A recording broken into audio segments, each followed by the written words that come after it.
नमस्कार दोस्तों, स्वागत है आपका अपने चैनल की टू सक्सेस एकेडमी में। आज के इस वीडियो में स्पीडी करंट अफेयर का जो टॉपिक है, टॉपिक नंबर 15 देख रहे हैं अपन। इसका नाम है भारत सरकार के विभिन्न ऑपरेशन से संबंधित क्वेश्चंस देखेंगे और उसकी ट्रिक देखेंगे।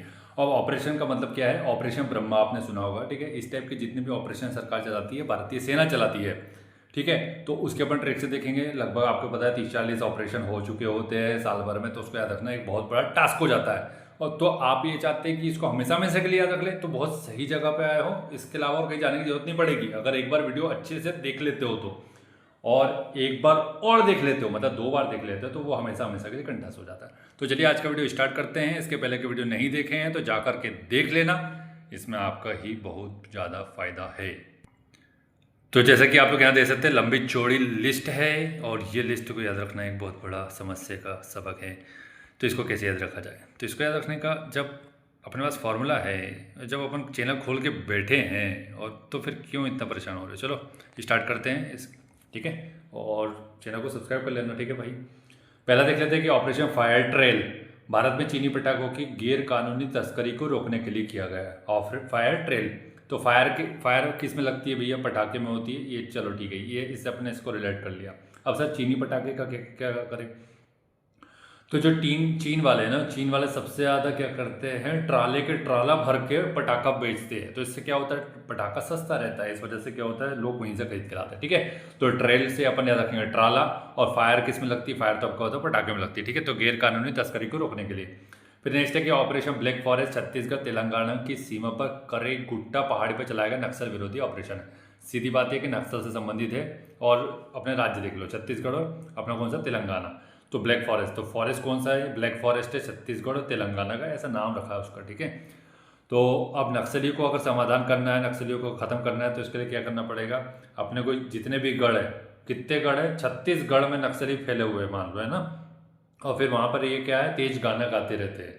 तो इनको ढूंढ पाना बहुत आसान काम है, क्योंकि ये तेज गाना गाते हैं, तेलंगाना तेज गाना, ठीक है। तो इसलिए इनको ऐसा अपन ढूंढ के मारते हैं। जैसे अभी अपना ऑपरेशन किया तो हिडमा को मार दिया। हिडमा काफ़ी फेमस नक्सली था, तो इसको मार दिया, ठीक है। तो बहुत सही काम हुआ, लेकिन इसके सब समर्थक कुछ दिल्ली में थे, खैर उनको भी मार दिया जाता तो कोई बड़ी बात नहीं थी। ऑपरेशन महादेव के बारे में बात कर लेते थे। इसके द्वारा भारतीय सेना के द्वारा श्रीनगर के लिडवास इलाके में 3 आतंकियों को मार गिराया। तो सीधी बात है, आतंकियों को मारा गया कहाँ पर? जम्मू कश्मीर, श्रीनगर से संबंधित है महादेव। तो महादेव की भूमि कौन सी है? जम्मू कश्मीर है, सीधी बात, यहीं से याद रख लेंगे अपन इसको। ऑपरेशन मुस्कान 11, तो मुस्कान तेलंगाना पुलिस ने 7600 बच्चों को शोषण से बचाया। तो बच्चों को बचाया शोषण से, ठीक है, मुस्कान। तो बच्चों को यदि शोषण से बचा लोगे तो उनके चेहरे पे क्या आएगी? मुस्कान। तो मुस्कान आ जाएगी, तो फिर क्या करेंगे वो? उनको अगर कोई बोलेगा बेटा चलो तेज गा के बताओ, तो वो गा देंगे, क्योंकि उनको शोषण से बचा लिया अपन ने, है ना। नेक्स्ट है कि ऑपरेशन फाल्कन के बारे में बात करते हैं। तो हो जाएगा असम में गेंडा के अवैध शिकार और अवैध वन्यजीव व्यापार को रोकने के। सीधी बात है, असम और गेंडा ये 2 चीज़ अपने को इससे समझ में आ रही है, ठीक है। तो ऑपरेशन फाल्कन, ठीक है। तो फाल्कन पक्षी आप लोगों ने देखा होगा, तो फाल्कन पक्षी कभी भी गेंडे का शिकार नहीं कर सकता। क्यों क्यों नहीं कर सकता? क्योंकि भैया गेंडा बहुत भारी होता है, सीधी बात है। और फाल्कन पक्षी कहाँ होता है? आसमान में होता है। तो आसमान से अपन ने रिलेट कर लिया असम को, और गेंडा होता है बहुत भारी, तो फाल्कन पक्षी उसको उड़ा ही नहीं सकता, ठीक है। जैसे बाज उड़ा के ले जाता है छोटे बच्चों को, वैसा कहने का मतलब। ऑपरेशन कालनेमी उत्तराखंड सरकार के द्वारा संतों या धार्मिक शख्सियतों का वेश धारण कर ठगने वाले जो लोग हैं उनके खिलाफ चलाया गया। तो कालनेमी, तो कालनेमी एक राक्षस था, ऐसा मान के चलो। तो ये कालनेमी कौन थे? ये असुर था, ठीक है। तो कुछ लोग असुरी प्रवृत्ति के होते हैं, वो क्या करते हैं, अपना धर्म बदल कर, ठीक है, ये अपना जो हिंदू धर्म है उसके कपड़े पहन करके ये लोग भीख मांगते हैं या फिर लोगों को ठगने का काम करते हैं। तो ये कौन है? कालनेमी लोग हैं, ना, इस टाइप के असुर लोग हैं। तो इससे अपन इसको याद कर लिया। ऑपरेशन शिवा के बारे में बात करते हैं। तो भारतीय सेना के द्वारा अमरनाथ यात्रा, तो अमरनाथ यात्रा अपन कर रहे हैं शिव भगवान के दर्शन के लिए, शिवलिंग के दर्शन के लिए। तो सीधी बात है उसी से संबंधित है, ठीक है। तो जम्मू कश्मीर में महादेव की भूमि है, ये ध्यान रखना। और शिव भगवान की शिवलिंग है वहाँ पे अमरनाथ में, इससे अपन याद रखें। कंफ्यूज मत करना, मैं बहुत अच्छे से आपको बता रहा हूँ, इत्मीनान से सुनोगे तो फिर कोई दिक्कत नहीं आएगी। ऑपरेशन मिडनाइट हैमर के बारे में बात करते हैं। संयुक्त राज्य अमेरिका के द्वारा ईरान के परमाणु ठिकानों पर किए गए बड़े सैन्य हमले को कोड नेम था उसका, तो मिडनाइट हैमर। तो मिडनाइट में मध्य रात्रि में हैमर मारा, कहाँ पर? ईरान पर, ठीक है। ईरान के परमाणु ठिकानों पर हैमर मारा। हैमर क्यों मार दिया? हैमर इसलिए मारा क्योंकि अगर तुम मिसाइल मारते हैं तो क्या होता, रडार में कैप्चर हो जाता, ठीक है। अपन याद रखने का तरीका दिख रहा है और कुछ नहीं है। ठीक है, बाकी को कोई हिम्मत नहीं मारेगा फेंक के। ऑपरेशन सिंधु के बारे में बात करते हैं तो भारत सरकार के द्वारा इजराइल और ईरान के बीच में जो युद्ध के दौरान भारतीय नागरिकों को निकालने के लिए ये इसका यूज़ किया गया। बहुत ज़्यादा इंपॉर्टेंट है ये क्वेश्चन, ऑपरेशन सिंधु। ठीक है, तो सिंधु से अपन इसको कैसे याद रखेंगे? इजराइल, देखो इजराइल और ईरान के बीच में युद्ध चल रहा है आई। ठीक है, अब ये आई से अपन ने याद रख लिया कि इजराइल और ईरान के बीच में युद्ध कर रहा है। ठीक है, और यहाँ पर क्या है, यहाँ पे सिंधु नदी नहीं बहती है, लेकिन यहाँ पे सिंधी समाज के लोग बहुत सारे मिल जाएंगे। तो सिंधी समाज के लोग बहुत सारे थे कहाँ पे, ईरान और इजराइल में। तो इनको निकालने के लिए अपन ने वो ये ऑपरेशन चलाया सिंधी समाज के लोगों को। ठीक है, ऐसे अपन याद रख सकते हैं इसको। नेक्स्ट है कि ऑपरेशन 2 प्रॉमिस 3, तो ये इसके तहत ईरान ने इजराइल के खिलाफ एक बड़े पैमाने पर जवाबी मिसाइल और ड्रोन हमला किया था। तो देखो इजराइल ने ईरान पे किया, फिर ईरान भी करेगा कुछ ना कुछ। तो क्या किया उसने, प्रॉमिस किया अपने लोगों को कि भैया अपने लोगों को जो मारा गया है ना, तो मैं प्रॉमिस करता हूँ 2 के बदले 3, 2 प्रॉमिस 3 है ना, 2 प्रॉमिस 3, 2 के बदले 3 मारूंगा। किसके? इजराइल। तो ये कौन बोल रहा है? ईरान बोल रहा है। ठीक है, तो इससे अपन इसको याद रख लेंगे। नेक्स्ट है कि ऑपरेशन राइजिंग लायन, तो इजराइल के द्वारा ईरान के खिलाफ किया गया एक बड़े पैमाने का अत्यधिक समन्वित सैन्य हमला था इजराइल द्वारा ईरान पर। तो इजराइल ने ईरान के ऊपर किया हमला, कौन सा? एक तो अपना हो जाएगा राइजिंग लायन। अब 2 के बदले 3 का फॉर्मूला किसने दिया? ईरान ने दिया। तो अब ये बोल रहा है कि अच्छा तुम 2 के बदले 3 का दोगे। अब तुमको मैं बताता हूँ कि एक लायन कैसे हमला करता है। लायन क्या करता है? लायन एक हाथ से 2-3 को मार सकता है और दूसरे हाथ से भी 2-3 को मार सकता है। तो लायन वाली स्ट्रेटेजी यूज की इन्होंने इजराइल ने। रॉयल लायन, रॉयल इजराइल में रॉयल आ रहा है और लायन कर लो इसको। ठीक है, तो लायन को हो जाएगा रॉयल। ठीक है, नेक्स्ट है इसके बाद की ऑपरेशन स्पाइडर वेव। इसके तहत रूस यूक्रेन युद्ध के दौरान यूक्रेन ने रूस के सैन्य ठिकानों पर घातक ड्रोन हमला किया। तो यूक्रेन ने रूस पर हमला किया स्पाइडर वेव के माध्यम से। तो स्पाइडरमैन पिक्चर कहाँ की है? अमेरिका की है। तो अमेरिका किसको सपोर्ट कर रहा है? यूक्रेन को। तो इसने स्पाइडर वेव दिया किसको? यूक्रेन को। तो यूक्रेन ने किस पे हमला किया? रूस पर। ठीक है, इससे हो जाएगा। ऑपरेशन शील्ड, ये हो जाएगा भारत सरकार के द्वारा पाकिस्तान सीमा से सटे राज्यों में नागरिक सुरक्षा के लिए किया गया मॉक ड्रिल था। तो मॉक ड्रिल का नाम था, भारत और पाकिस्तान के बीच में टेंशन बढ़ गई थी पहलगाम अटैक के बाद। भारत ने अच्छी पिटाई करी इसकी। फिर उसके बाद भारत ने अब इनके चिरकुट जो ड्रोन भेजे गए थे इनके द्वारा, जो तुर्की में थे, तो उसके लिए अपन ने शील्ड बना ली थी ताकि कोई नागरिक के ऊपर ना गिरे करके, है ना। नेक्स्ट है इसके बाद की ऑपरेशन केलर। तो भारतीय सेना के द्वारा जम्मू कश्मीर के शोपियां जिले में लश्कर ए तोयबा के आतंकवादियों को खत्म करने के लिए इसका यूज किया। ठीक है, ठीक, तो इसको याद कैसे रखेंगे? केलर को अपन याद रखेंगे किलर से। ठीक है, किलर। ठीक है, किलर से याद रख लो। किलर को केलर को किलर कर लिया, आओ ठीक कर लिया। अब क्या कर रहे हैं? लश्कर ए तैयबा जो है उसको अपन तोबा तोबा पढ़ लेते हैं। लश्कर किसका होता है? आतंकियों का लश्कर आया था, मतलब एक सेना आई थी, तो उसको मारा किसको? अपन लोगों ने इनको जम्मू कश्मीर में मारा। तो ये क्या कर रहे हैं? तोबा तोबा चिल्ला रहे, तोबा तोबा। ठीक है, तोबा तोबा गाना बोल लो या कुछ भी बोल लो, तो तोबा तोबा करने लगे क्योंकि अपन ने ऑपरेशन किलर चलाया था इनके खिलाफ, तो ये मरे गए। ऑपरेशन सिंधु तो सभी को पता है, बताने की आवश्यकता है नहीं। पहलगाम आतंकवादी जो हमला हुआ पाकिस्तान के द्वारा, तो इनको मारा पटक के।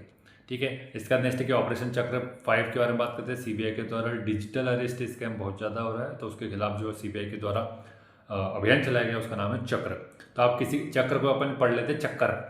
तो एक तो चक्कर किसका होता है सभी को पता है, दूसरा चक्कर अपन को इसके चक्कर में नहीं पड़ना, किसके? ये जो डिजिटल फ्रॉड हो रहा है उसके चक्कर में नहीं पड़ना। ठीक है, अब अगला देख लेते हैं ऑपरेशन ब्रह्मा। तो भारत ने म्यांमार में जो भूकंप आया था वहाँ जो पीड़ित है उनकी मदद करने के लिए मानवीय सहायता कार्यक्रम चलाया था।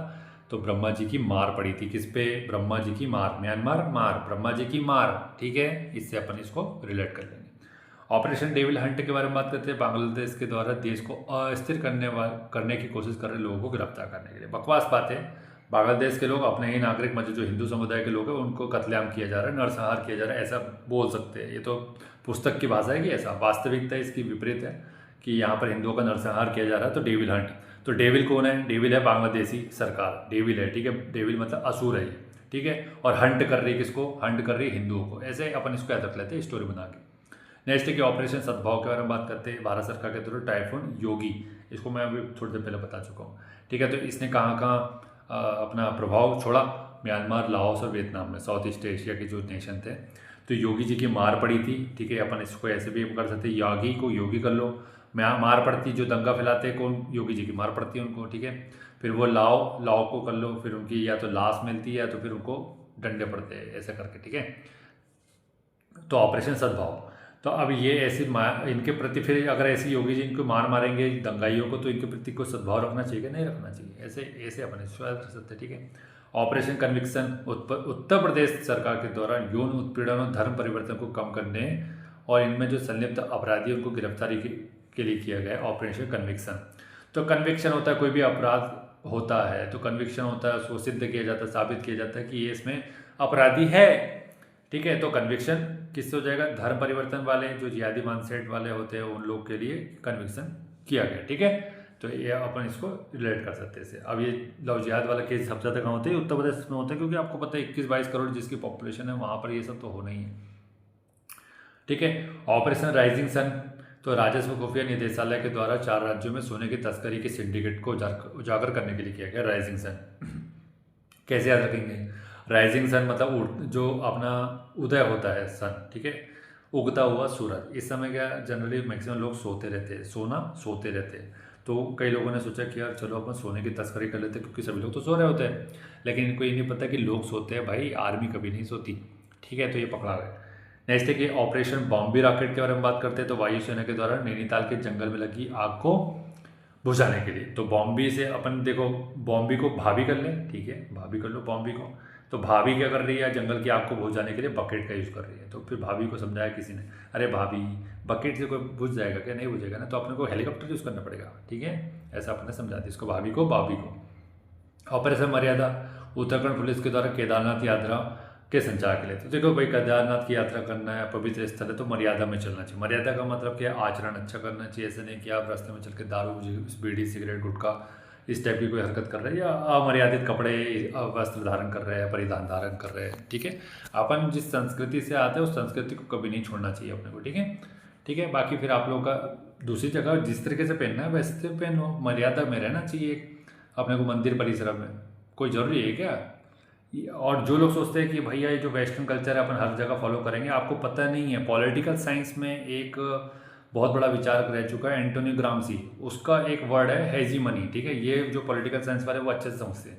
तो हेजीमनी क्या है? प्रधानता। मतलब ये तो बहुत सारी बुक्स लिखी इन्होंने, लेकिन मैं थोड़ा सा समझाता हूँ आपको कि आपको जो लग रहा है, आप हो सकता है कि मेरे को बोल दे कि आप महिला विरोधी है या फिर आप मॉडर्निटी को मतलब विरोध करते हैं। ये मैं बता रहा हूँ कि ग्राम्सी क्या बोलता है। ये जो आप लोग जो सोचते हैं कि जो विदेशी कल्चर आपके दिमाग पे हावी हो गया, एक्चुअली आप ये सोच रहे हो कि वो बहुत ज़्यादा फ्रीडम है, इस टाइप की चीज़ नहीं, बल्कि भैया ये हेजीमनी है, अमेरिकन हेजीमनी है, अमेरिका की कल्चरल हेजीमनी कि आप उसके तरह बनना चाहते हैं। मतलब आप अपनी चीज़ों को छोड़ के दूसरे का पालन करना चाहते हैं। इसका मतलब ये है कि आप एक माइंडसेट के तौर पर मेंटली आप गुलाम भी है। इनकी बुक पढ़िएगा अगर एंटोनियो ग्राम्सी के बारे में, आपकी जो आंखें ना खुल जाएगी पूरी। लड़कियों को विशेषकर बोल रहा हूँ मैं, ठीक है। तो आप लोग की आंखें खुल जाएगी। लड़के भी विशेषकर जो दारू वारू का कल्चर है, ये आप जो वेस्टर्न कल्चर फॉलो कर रहे हैं दारू वारू पीने का, वो भी एक अमेरिकन कल्चर की ये जीवन है, ठीक है। सब भूल जाओगे तो ये मैकडोनल्ड और ये सब जो बकवास चीज़ है, ठीक है। तो एक मैंने जो टॉपिक था उससे हटकर एक बात बता दी, ठीक है। नेक्स्ट डे इसके बाद की भी कहाँ पहुँचे अपन? ऑपरेशन संकल्प के बारे में बात कर लेते हैं, है ना। तो भारतीय नौसेना ने इसके तहत ईरानी जहाज़ अल कंबर और 23 पाकिस्तानी नागरिकों को समुद्री लुटेरे से बचाया, ठीक है। तो हमारी मानवता देखो भैया, पाकिस्तान के लोगों को बचा रहे हैं, ठीक है, ईरान के जहाज़ को बचाया। तो संकल्प, तो हम जब भी संकल्प लेते हैं, अगर हम संविधान का संकल्प ले रहे हैं, शपथ ले रहे हैं, तो हम कभी भी ऐसा भेदभाव नहीं करते कि भाई मैं इसके साथ ऐसा व्यवहार करूँगा, उसके साथ वैसा व्यवहार करूँगा। तो हमने इसी को ध्यान में रखते हुए पाकिस्तानी लुटेरों को, मतलब पाकिस्तानी नागरिकों को बचाया, ठीक है। ऑपरेशन इंद्रावती के बारे में बात करते हैं। तो हैती में फंसे न भारतीयों को निकालने के लिए भारत की पहले हैती में भारतीयों को निकालने के लिए इंद्रावती, ठीक है। तो देखो इंद्र भगवान को अगर तुमने परेशान किया, ठीक है, तो वो अति करेंगे। किस चीज़ की? अत्यधिक बारिश करेंगे। अति, हैती को अपन अति से करेंगे, ठीक है। इंद्र भगवान को अगर तुमने ज़्यादा परेशान किया तो वो अति में अति वर्षा करेंगे, ठीक है। ऐसा करके याद रख लो इसको। कामधेनु के बारे में बात करते हैं। तो जम्मू कश्मीर पुलिस के द्वारा मवेशी, देखो कामधेनु एक गाय है, ठीक है, तो उसकी तस्करी हो रही है, और ये तस्करी कहाँ हो रही है? जम्मू कश्मीर में सबसे ज़्यादा, ठीक है। ऑपरेशन नन्हे फरिश्ते कहाँ का है भैया? रेलवे सुरक्षा बल ने 549 बच्चों को बचा दिया और उनको परिवार से मिला दिया। नन्हे फरिश्ते, नन्हे बच्चे मतलब तो रेलवे वाले, देखो रेलवे में जनरली नन्हे बच्चे जो होते हैं उनको पता नहीं चलता, तो प्लेटफॉर्म, कौन से प्लेटफॉर्म पर कौन सी गाड़ी आ रही है, फिर भीड़ भाड़ में अपने माता पिता का हाथ छूट जाता है, तो बेचारे भटक जाते हैं। तो उनको पकड़ के अपने बच्चों के पास पहुँचाए, मतलब माता पिता के पास पहुँचाए। नेक्स्ट है कि ऑपरेशन अल अक्सा फ्लड के बारे में बात करते हैं तो हमास ने इसराइल के खिलाफ चलाया था ऑपरेशन अल अक्सा फ्लड। अल अक्सा मस्जिद है, आपको पता है, तो हमास ने उसी के नाम पर ये अपना इसराइल के ऊपर अटैक किया। ठीक है। ऑपरेशन अमृत केरल सरकार के द्वारा एंटीबायोटिक दवा के अति प्रयोग को रोकने के लिए। अब यहाँ पे मैं अगर बोलूँगा तो बहुत बड़ा ऑफेंस हो जाएगा। ठीक है, तो यहाँ मैं बोलना चाहता नहीं, लेकिन फिर भी बोलूँगा जरूर। तो ये केरल सरकार ने एंटीबायोटिक, देखो क्या होता है, डॉक्टर के पास जाते हैं ना तो एंटीबायोटिक दवा धड़ल्ले से लिख रहा है। और एक बहुत बड़ी रिसर्च निकली है 2030-40 तक एंटीबायोटिक के चक्कर में जो इंडियंस है सबसे ज़्यादा बीमार पड़ने वाले हैं, क्योंकि इनको अनावश्यक एंटीबायोटिक लिखी जा रही है। जो डॉक्टर्स है वो स्कैम कर रहे हैं, सीधा सीधा मरीजों के साथ टोटल एंटीबायोटिक लिखते हैं, महंगी से महंगी। और एंटीबायोटिक का मार्केट आप अभी पता कर लेना कि क्या चल रहा है, तो आपकी आंखें खुल जाएगी। तो ये केरल सरकार बहुत जल्दी भाग गई इस मामले में। केरल बहुत एक्टिव है कि भैया ये जो तुम कचरा काम कर रहे हो ना, कि बच्चों मतलब नागरिकों को एंटीबायोटिक लिखकर उनको बर्बाद कर रहे हो, तो ये चीज़ हमारे यहाँ नहीं चलेगी।